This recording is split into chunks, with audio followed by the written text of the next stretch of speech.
You. Let's be seated, please.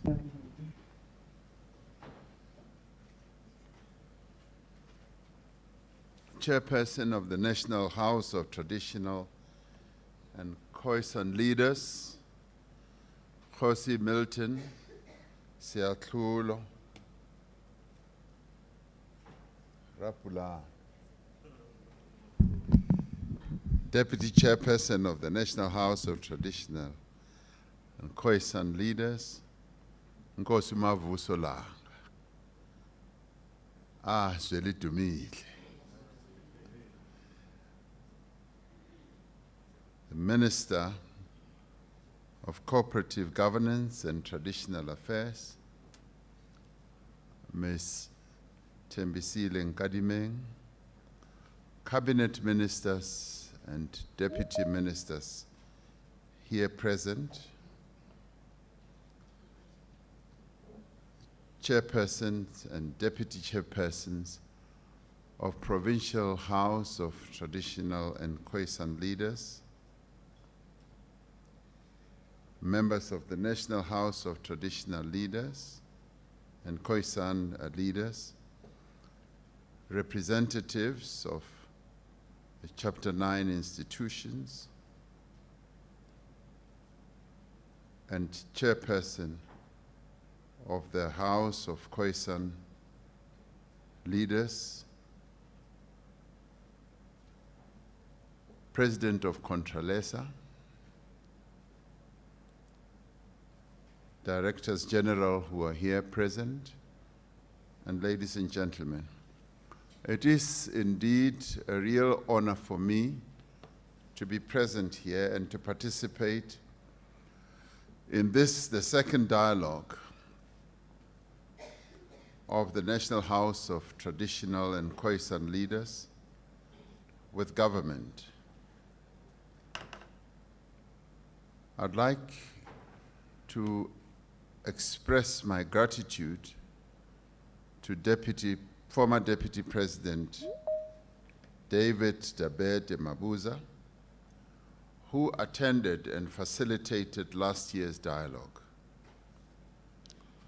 I also wish to thank former Minister of Cooperative Governance and Traditional Affairs, Dr. Nkosazana Dlamini Zuma, who led the team which supported this House to ensure that last year's dialogue was a success. It was also the first time this approach was used to come together and to dialogue and to have a thoroughgoing discussion about matters of critical concern to the traditional and Khoi-San leadership in our country. I wasn't there at last year's dialogue, but I'm informed that the discussions and the engagements were robust, yet they were also cordial. But they were also honest and straightforward, but yet they were also constructive. And most importantly, I'm told that they were grounded on practical realities our communities are experiencing.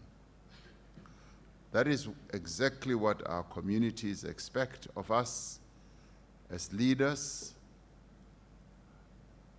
as you as traditional leaders of our people, and ourselves as leaders who've been elected, are expected to do a whole number of things, particularly at this time when the world is still recovering from the effects of the pandemic, when we are coming to terms with climate change, which, as we heard earlier, is really having an impact, particularly in the rural areas where you lead our people, and where we are contending with rapidly changing geopolitical dynamics. It is at this time when we are called upon to give leadership to a nation facing some of the harshest socio-economic challenges in recent history. Our people expect that we will make 2023 the year of addressing their interests by focusing on the key priorities that we have identified. We are called upon to find solutions to the challenging situations that they face, some of which are posed by the high cost of living, unemployment, continuing poverty and inequality. Our people expect that we will succeed in our commitment to bring down the severity and frequency of load shedding and eventually end it altogether. People also expect us to have implementable plans to put an end to crime and corruption and ensure that we all live in safe and secure communities. Our people expect leaders and government officials who serve them with dignity, with integrity, commitment, and diligence. We must keep these expectations in mind throughout what we discuss and throughout this dialogue. As I listened to the inputs and to some of the responses that were given, I have a sense that yes, we are focusing on some of the key issues that our people want us to focus on.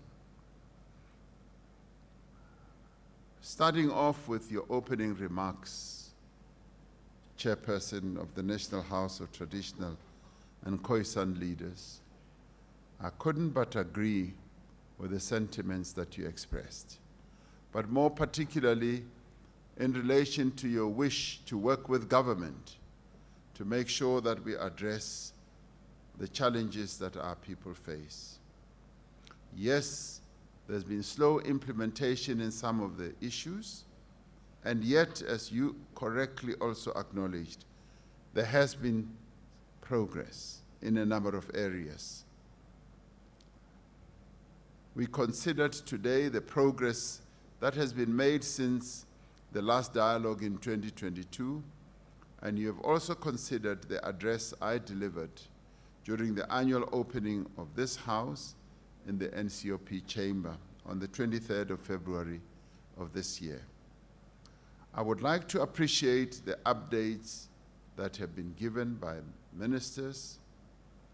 The mere presence of so many ministers and deputy ministers here in this engagement just goes to demonstrate the seriousness with which we in government regard the relationship that we made, that we are determined and prepared to work with our traditional leaders to address many of the challenges that you face. I was pleased to be advised that issues such as, which you raised as a very important issue, the issue of Invest Rural Strategy, has now been mainstreamed into the Integrated Rural Development Strategy of the Department of Agriculture, Land Reform and Rural Development. In addition, SALGA and the House are clearly taking forward the resolution of last year's local government summit, in terms of which the Invest Rural Master Plan was to be shared with and brought to the attention of municipalities so that it can inform their local economic development programs. In this regard, I am advised that the House has now been invited to SALGA's National Rural Development Indaba, particularly with the intention of creating a platform for the engagement or for an engagement in the Rural Invest Master Plan. Now, this, in my book, represents great progress. When this House, yourselves as traditional leaders, first came up with the Invest Rural Master Plan, a number of people in our country just dismissed it. And I welcomed when Nkosi Mahlangu, his soul rest in peace, handed it to me And I'm glad that it has now been mainstreamed and it is being taken very seriously. Certainly, on our part in government, we do take it seriously, and our interaction with yourselves on this plan is meaningful, and I do believe that it will lead to the development that we all seek to see. So in the end, matters that you raise are being taken up. And what Deputy Chairperson of the House also raised here, which I'd like to respond to, are also being taken up.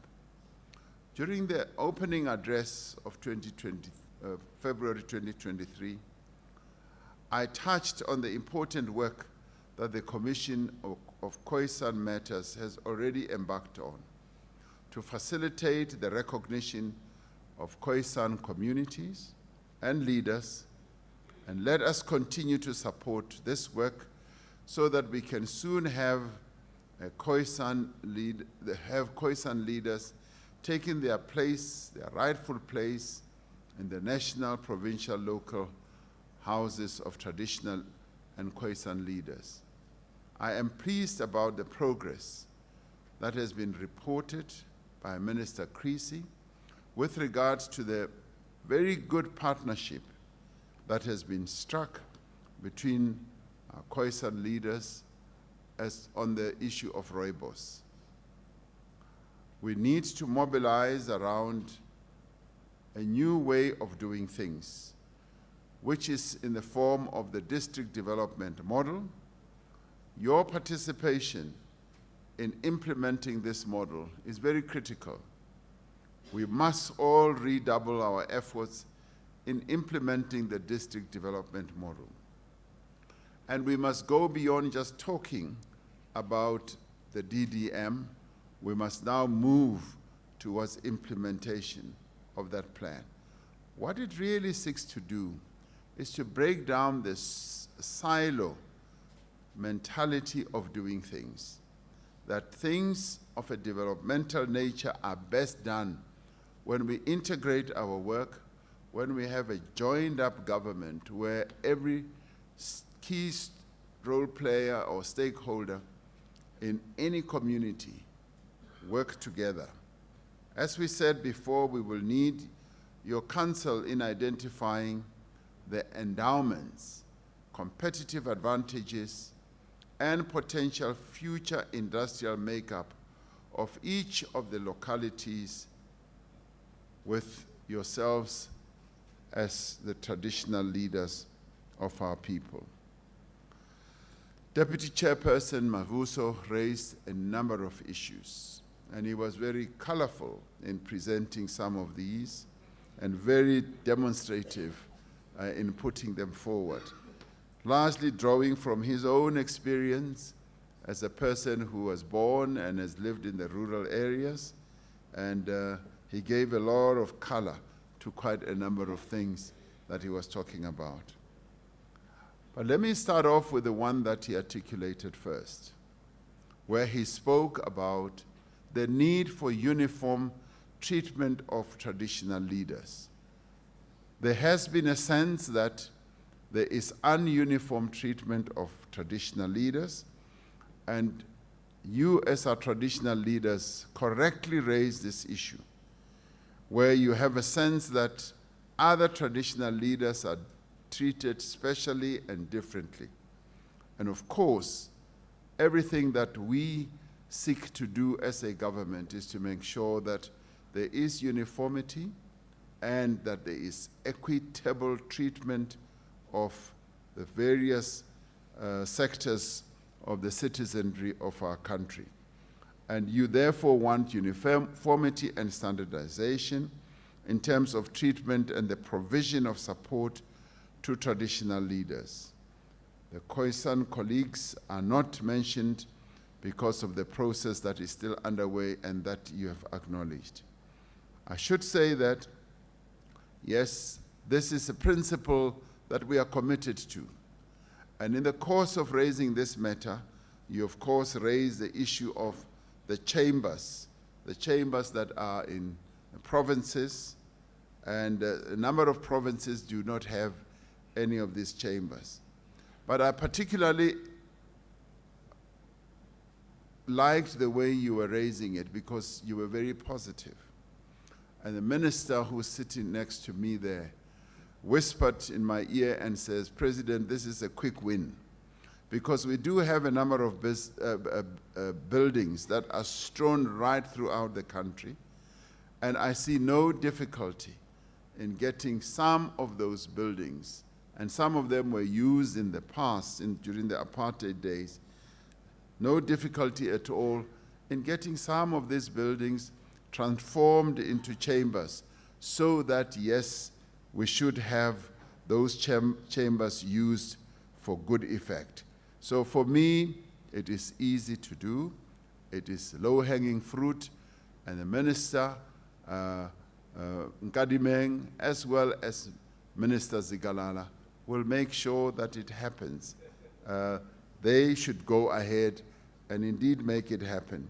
If they do not, you should help me in making them do their job, because it must be done. Now, you spoke about the handbook of Amakhosi. It's a very good point that you raise, and indeed, you even call it a secret handbook. There's no secrecy about this handbook, but you do want this handbook to be put on the table, and you recommend that this must indeed be fully packaged and finalized, and you request that the minister should speed up the process and provinces to budget accordingly for the implementation of the handbook. In the end, this is a matter that affects the fiscal process that we have to embark upon. So a handbook like that is accompanied by a full budget. So this is a matter that needs to be properly processed, and indeed, we do agree that we do need a handbook.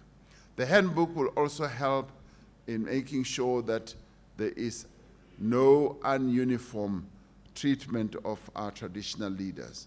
It will lead to uniformity.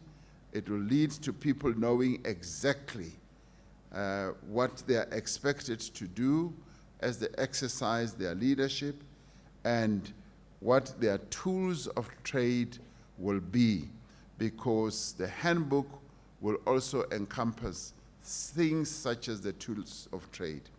You have raised the issue of tools of trade in the past, and Kgosi Mokoena even came to Mahlamba Ndlovu and had a lunch, and we discussed the issue of tools of trade.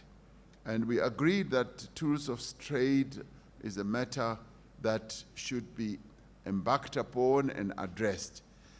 And the handbook will help us in making sure that the tools of trade that you need to execute your task as traditional leaders is clearly set out, and where there are budgetary implications, we should be able to do precisely that. You raised the issue of budget for the structures of Amakhosi, and you say the structures of Amakhosi are not. Yes, it has been the practice, and through, for instance, getting to a point where there's a measure of uniformity, the whole process of the handbook and budgeting for our traditional leaders will then be streamlined. You correctly raise the issue of youth development. There are many youth structures, you say, in areas of Amakhosi that need assistance in order for them to develop. It can either be community development, entrepreneurial development, and this, we believe, is a very good point to raise. But once again, it has budgetary implications, and it needs to fit into our development trajectory. But indeed, we do want the youth of our country who are in the rural areas to know that development is a process that we also want them to be a part of. And you need the funding of development of young people to realize their potential in economic development. So this we also agree with you on. The issue of release of land is a matter that you have raised over and over. And I'm really glad that we have had all these various discussions, including what Deputy Minister Skwatsha was reporting on. The matter, yes, is going to come to Cabinet so that we can look at the full proposals that have come forward from the Interministerial Task Team, as well as the various summits that you have held.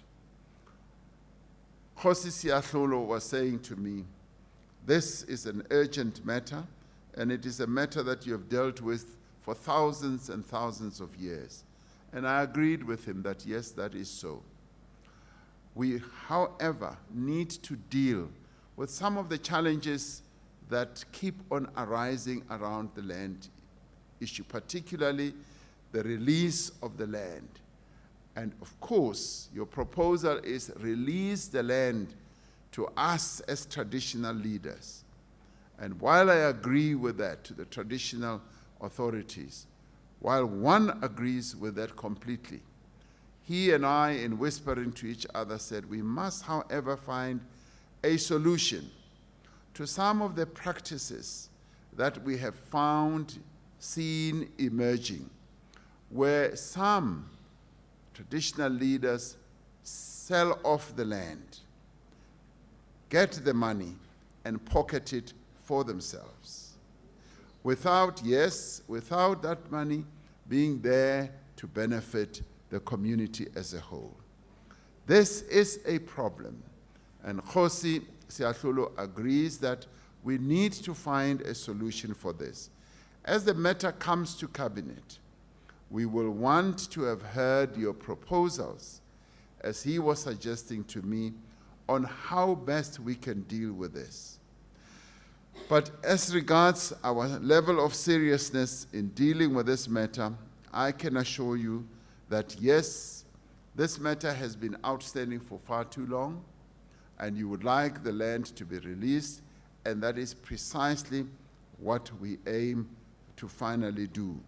But in doing so, we must come up with the modalities that will avoid conflicts in our communities, the modalities that will ensure that there is full harmony in our communities, and where there will be accountability as we deal with this very serious and important matter. I do believe that we should be close to a full solution on this matter because it has been discussed over and over again. You also raised the issue of mining for economic development. This too is an important matter. There are, you say, a lot of mining activities happening in the areas of Amakosi. This indeed is without any doubt the truth. And you say that one cannot point to any benefits that accrued to the communities as a result of mining activities. And you make recommendations in this regard, that yes, DMRE, which is the ministry that is responsible for mining, must find space and time to engage Amakosi as opposed to them just going to areas of Amakosi and without any form of consultation. And you also say that this is what Deputy Chairperson Mavuso was saying, this will avoid a situation such as the one that we had in Ekolobeni, where there could have been proper consultation, and Minister Gwede Mantashe is not here because he would have put forward the approach that they had. This too is important because mining activities, yes, in the main, happen in areas, in the rural areas, which are under the jurisdiction of our traditional leaders. quite often, as the deals are struck, we do, through legislation, insist that there should be involvement by our people through the laws that we have put in place, be they the broad-based Black Economic Empowerment Act or not. And quite often we find that when trusts are set up,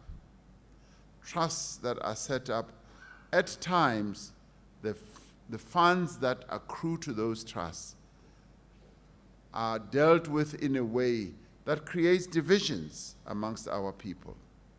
This we may not want to talk about, but that is the reality. As government, we are now having to deal with a number of situations where trusts having received money, we find that the funds that have accrued to those trusts then lead to lots of divisions. My traditional leaders, we do need to find ways of addressing these issues quite honestly and frontally, so that whatever progress is made in this regard is the type of progress that will be to the benefit of our people.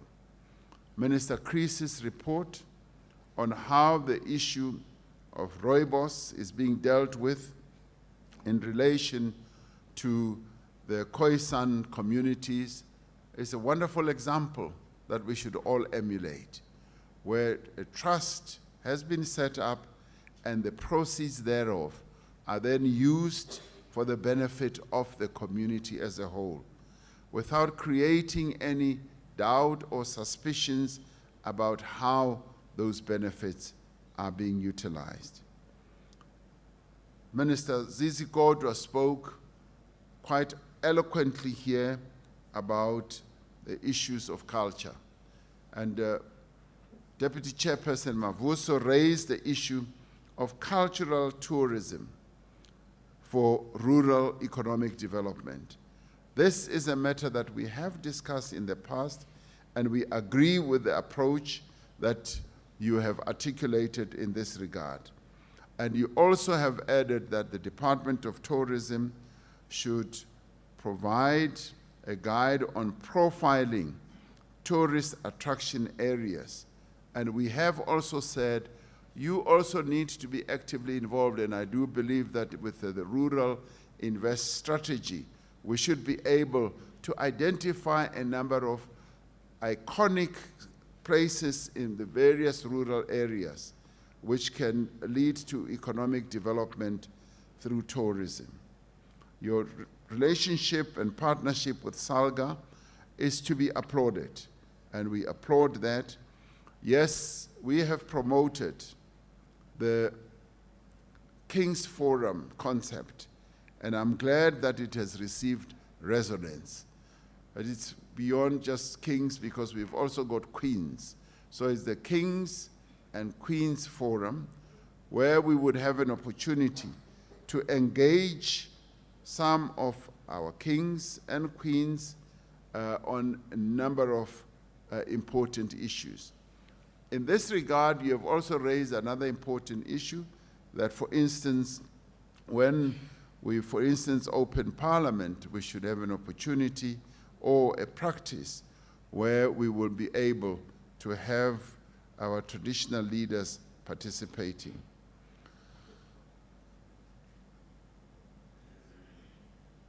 On infrastructure, as I've often said, is the flywheel that really should drive our economic growth. And we want to see this also happening in our rural areas. You heard the eloquent explanation from Minister Zigalala about various projects that we are going to be focusing on. Yes, the Deputy Chairperson Mavuso zeroed into a project that has been under discussion for more than 20 years, the Umzimvubu Dam. And as we announced in SONA, we are now going to proceed with it, and it is a two-dam type of project which we are now going to start. And the preparatory work should now get underway. But that speaks volumes of the infrastructure projects and some of which are quite catalytic that we need to embark upon. We have identified the issue of bridges.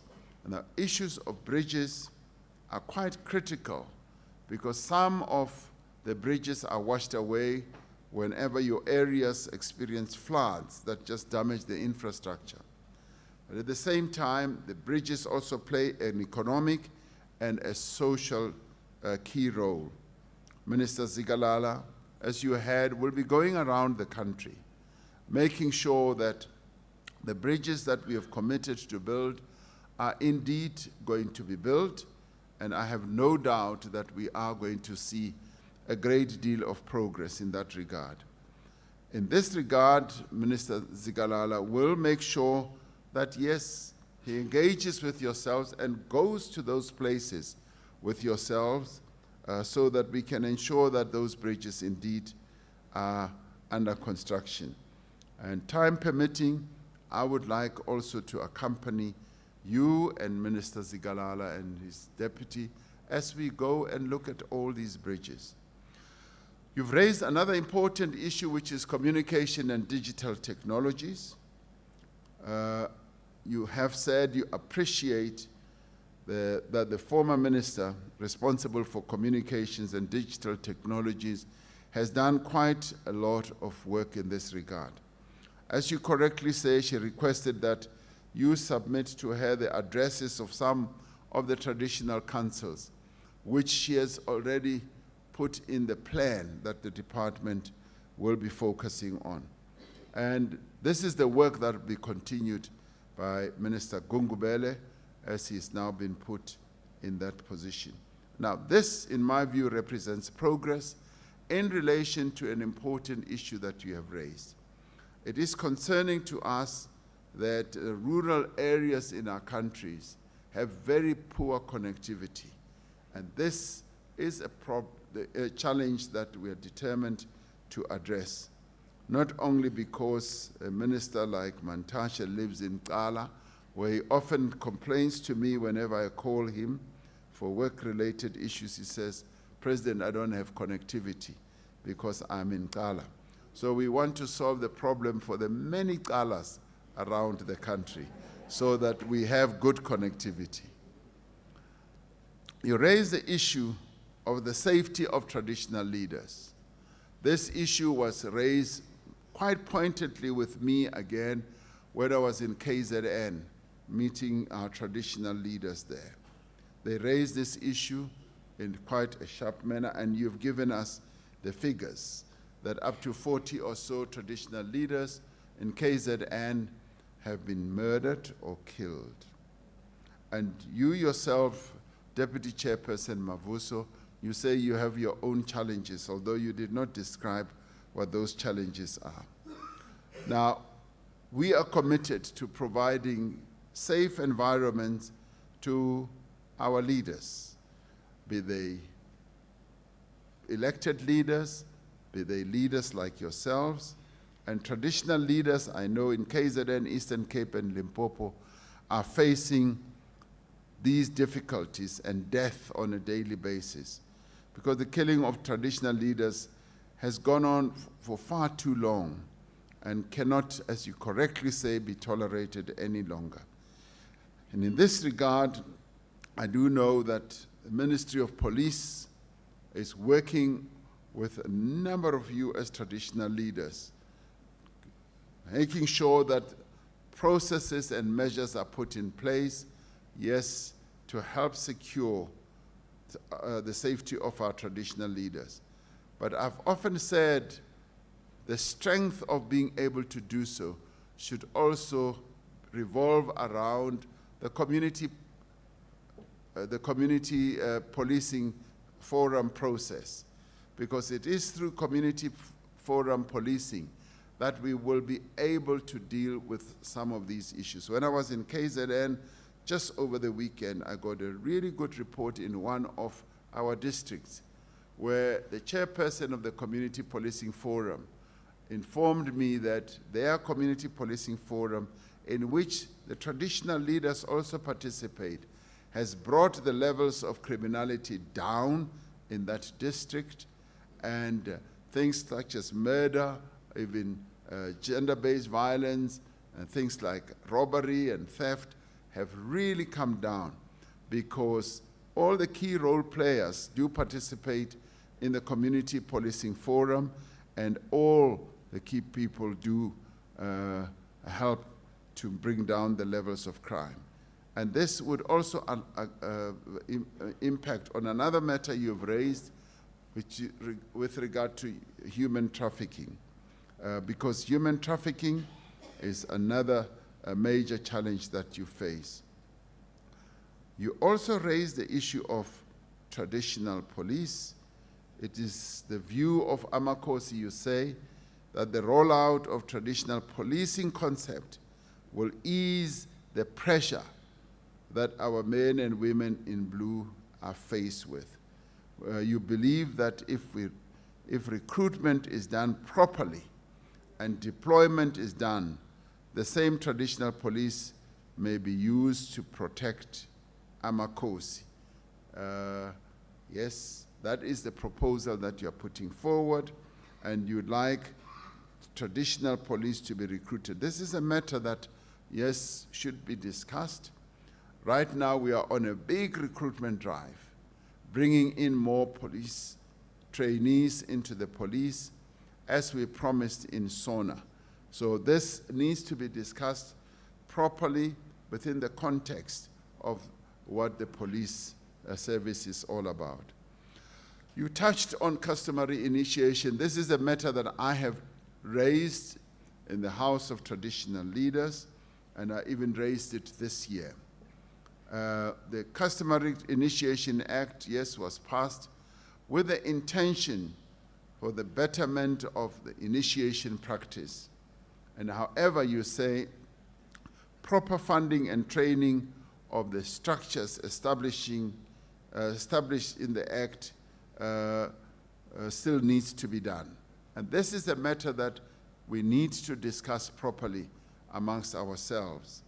And the Act takes certain powers, you say, of Ramaphosa and gives them to structures that are composed of people who do not even understand the initiation process at all.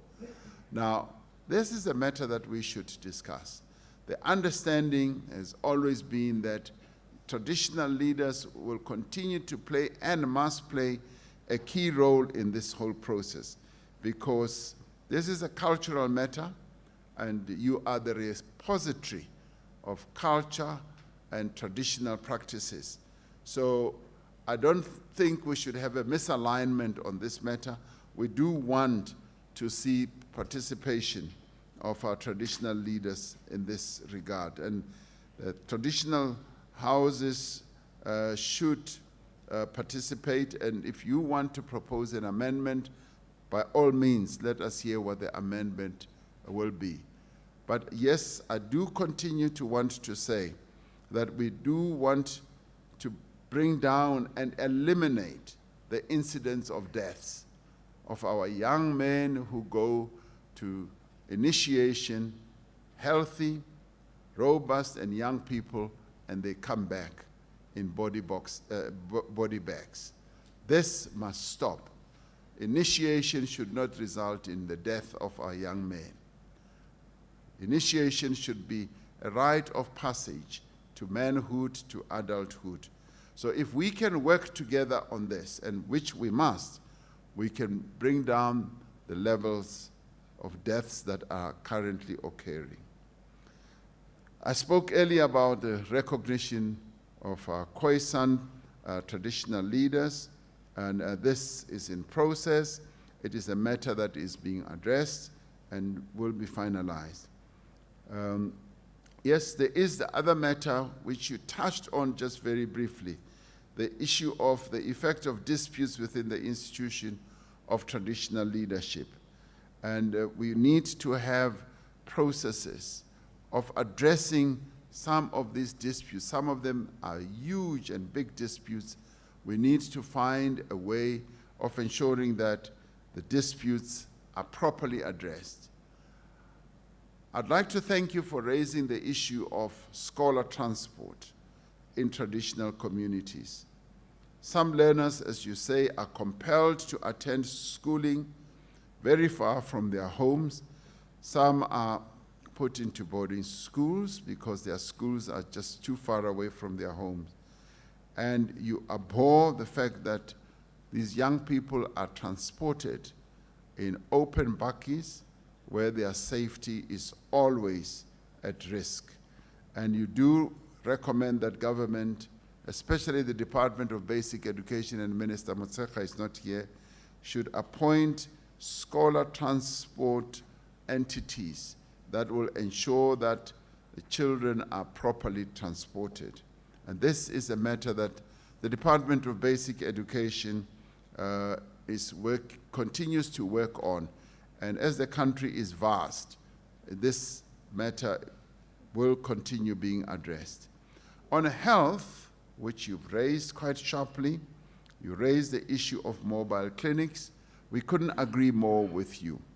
And we do believe that the issue of health should be attended to seriously, and this is a matter that we need to continue addressing. It's a budgetary matter as well, but mobile clinics, particularly in villages and in rural areas, would be the best way to go.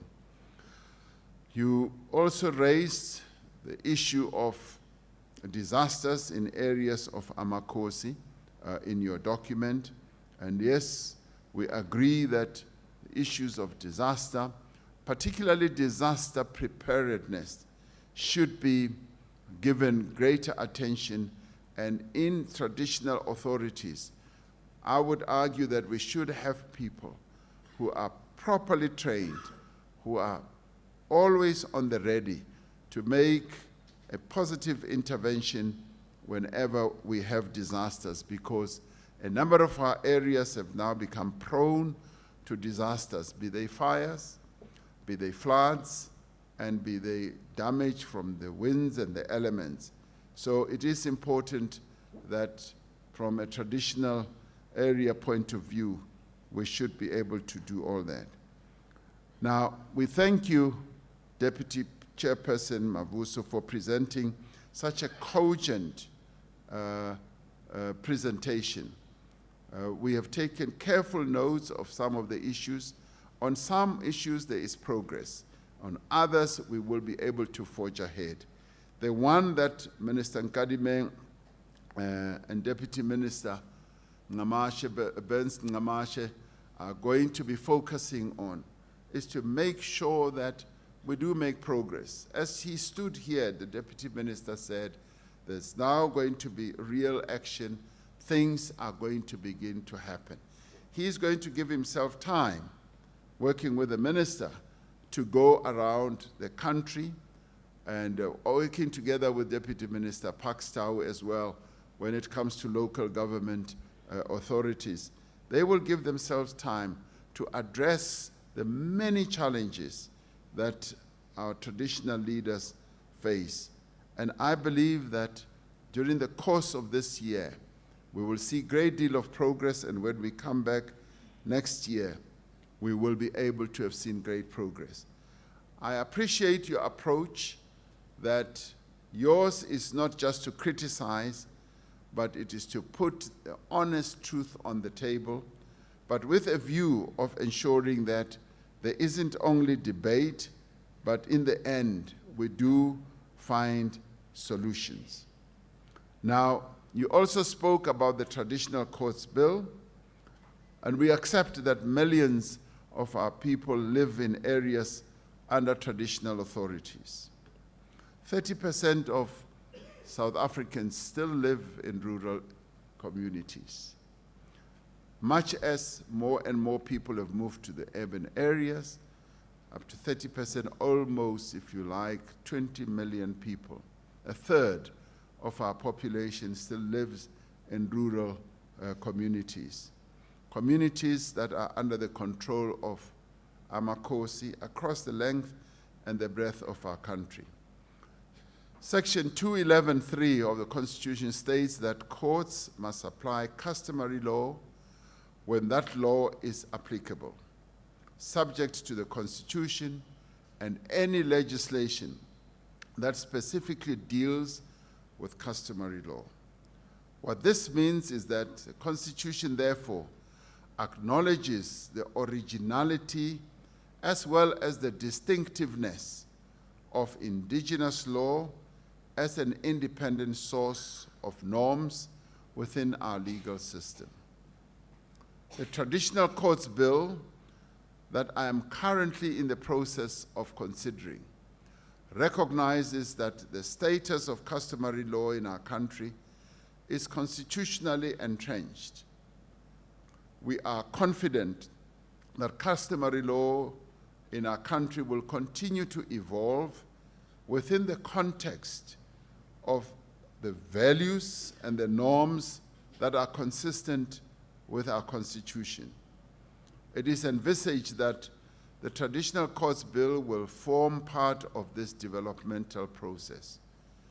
As government, we pledged, yes, to work with you on this, and I will be giving consideration to this bill, and soon you will have line of sight of what our conclusion is. And in doing so, Khosi Bukwena, we are not going to be influenced by some Western NGO or whatever. We are going to be influenced as we consider this law by what is set out in our Constitution, the values, the principles that are set out in our Constitution, which I'd like to add are also not inconsistent with your own approach. So as government, we pledge to work with you to take all this forward. We acknowledge that, yes, as a country we face and as a people we face many diverse challenges, and our people face many extraordinary socioeconomic hardships. And in a number of areas, they are losing patience because the challenges that we're facing are quite enormous. So I therefore urge you to continue working with us.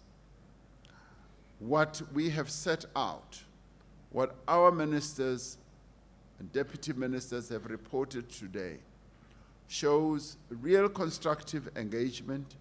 It shows the commitment on the part of government. You had raised issues that seemed intractable, but over time, over the past few months and a year or so, we've been able to address these issues. And as I started, I did say that I particularly wanted to thank former Deputy President David Mabuza, because when I gave him this task, he took it on seriously and traveled around the country and engaged with many of you and held a number of engagements, even summits on land and a whole number of other things. So we have made progress. And I have no doubt, as I said in Parliament the other day, that Deputy President Mashatile will also be able to take this work forward. And he will be ably assisted by a department, a ministry that is fully geared and revived and re-energized to ensure that we address the many challenges that you are facing. Whenever I travel around our continent, and whenever there are occasions for ceremonies, when I get invited, like I was invited in Ghana, it is always a pleasure to see the harmonious way in which governments and traditional leaders work together. And I think we are having that as well. You referred also to how the father of our democracy, Nelson Mandela, started off by setting up the National House of Traditional Leaders, although it was called a council then. We have continued in that way as well, and what we are doing now is to deal with the specific challenges and problems that our traditional leaders face.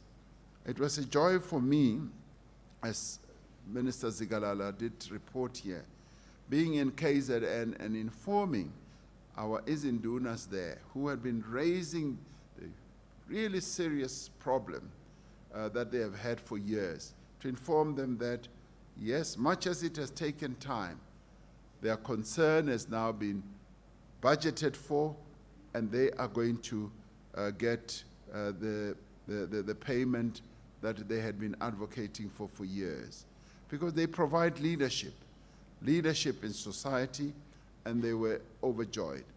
What that demonstrated is that, yes, even if we will not be able to do things immediately as they are raised, we will, yes, be able to discuss with yourselves, amongst ourselves, and in the end, the decision, a positive decision will then be taken going forward. So I urge you, Ntate Siahlolo, or let us continue working together. There may well be a sense that, no, we're not moving fast enough, there isn't enough progress. But what has been reported here today and articulated demonstrates your position, your standing very seriously. And that is why we've even said we will set up another forum, which is the Kings and Queens Forum, so that we are able to discuss matters that concern the higher level of monarchy and also concern the broader level. And this is where organizations such as Contralesa play a key role, and this is where institutions such as the National House of Traditional and Khoi-San Leadership plays a key role. We started off, remember, by not even having an inkling of recognition for Khoi-San leadership. We now have, and we're now making progress, even at an economic level. And we are going to continue addressing those issues. So I urge you to continue working with government and indeed with all social partners. And it's good to hear that you're now working with SALGA, and your participation at local government level is going to continue being worthwhile, robust, and engaging, and it will be problem-solving related. It is this approach of working together that informed the decision to establish, yes, the Interministerial Committee, whose work you are already seeing. I wish to assure the House that the various ministers and portfolios continue to be engaged in this work and this partnership. In conclusion, Chairperson, I want us to focus on the issues that will improve the well-being of our communities. In the end, what we aim to see is that we must transform our rural areas into comfortable, livable, and safe areas. Yes, for everyone, especially for the women and the children of our country. We must further acknowledge and start thinking about changes that will happen to our communities as we move on with the process of development. So I want to thank you all for this very collaborative approach of the National House of Traditional Leaders and Khoi-San Leaders in facilitating this interactive dialogue.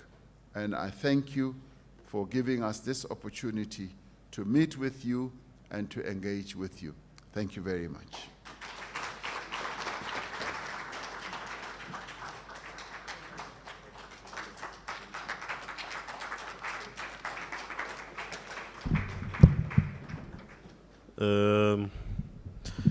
Thank you, President, for your considered response to the issues that we had raised as a sector. I mean, we take it that your response came Kombandlela to the cabinet that they must go and implement all those issues. And in thinking even all the cabinet members that are here in closing, is that the sector of the traditional leadership is quite different. It cuts across all sectors of government. Hence, we cannot only be dealing with the Minister of COGTA. Even the ministers who are here who did not speak, work will continue to be done with them. The Minister of Motsoaledi, Minister Motsoaledi, the Home Affairs, thank you. We are looking forward to further engagement with you on the issues of migration and also on the issue of human settlements with Mema Moloko. So, and the former Deputy Minister of the Ministry, with regards to the issues of youth development and such issues and business issues, we look forward to having an engagement with you. So all the ministers who are here and were not on the platform does not mean